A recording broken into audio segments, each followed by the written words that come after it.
unlike the delicate art of fly fishing. I like to do things that are loud, messy, and pretty dangerous.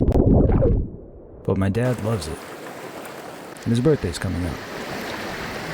When it comes to catching fish, my dad's a catch and release kind of guy.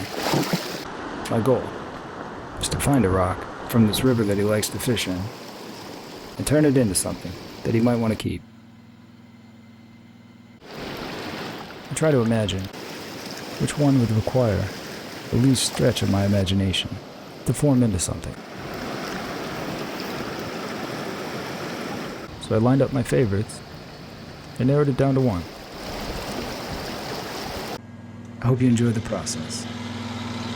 Happy birthday, Pop.